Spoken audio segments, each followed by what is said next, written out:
スーパーマンが悪に染まる。 You're gonna go to war. This may be the only thing I do that matters. 二大スーパーヒーローついに激突。 Stay down! If I wanted it, you'd be dead already. It's time you learned what it means to be a man. バットマン vs スーパーマン。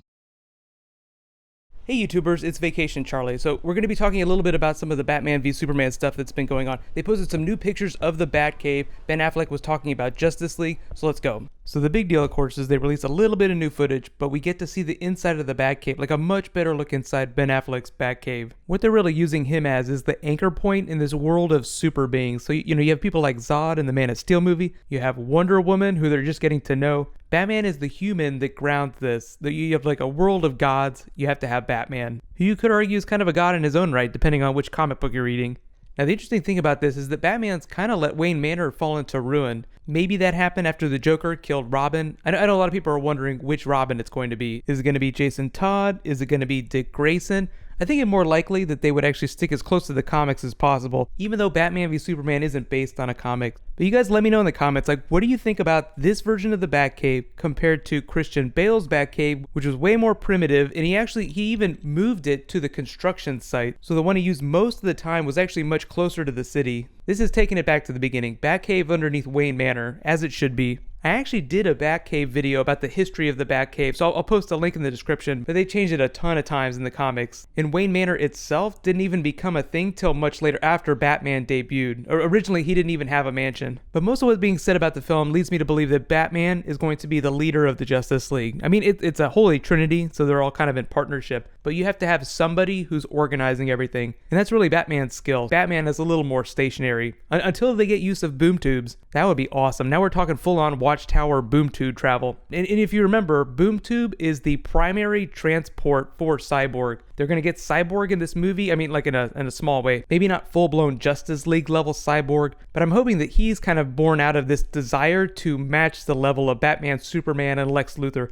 Like, Lex Luthor is creating this doomsday, so naturally the military or some other force is going to try and create their own weapon too. But it really depends on what they go with for Cyborg's origin story. They could go Star Labs, they could do it like the cartoons, they could do it like the animated series. This is another big question for you guys. If Star Labs is like a huge deal on the Flash TV show, do you want Star Labs in Batman v Superman to be the group that creates Cyborg, or do you want him to come from somewhere else? We're not really there yet, and the movie version of The Flash is going to be in Batman v Superman in a really small way, but it's going to get really confusing when we get to the Flash movie. But we'll be in like Flash season 5 or 6 by the time that happens. And as much of a bummer as it is that Grant Gustin isn't going to get to be Barry Allen in the movies, it's really just a time thing. Basically, they just don't have the time to go on a 6-month shoot to do a really big movie and shoot the TV series. So it's more out of necessity that Grant Gustin isn't going to be in the movies. It's the same deal for Stephen Amell being Green Arrow in the movies. But we're not even close to Justice League yet, so don't worry, they could always change their mind. All it takes is for one executive to go, hey, you know what, let's have some cameos from the TV actors. But I'm not really going to hold my breath. And we have Legends of Tomorrow, which is kind of like TV Justice League, so we're kind of already there with the TV shows. But there is actually a new Legends of Tomorrow trailer. They're posting all kinds of footage,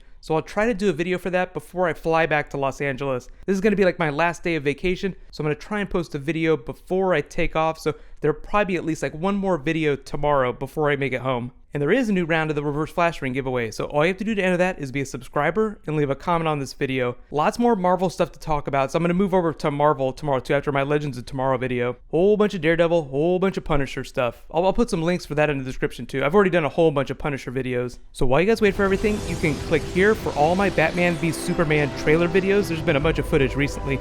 And you can click here for all my Punisher Daredevil videos. Thank you so much for watching, everybody. Let's high five, and I'll see you guys tomorrow.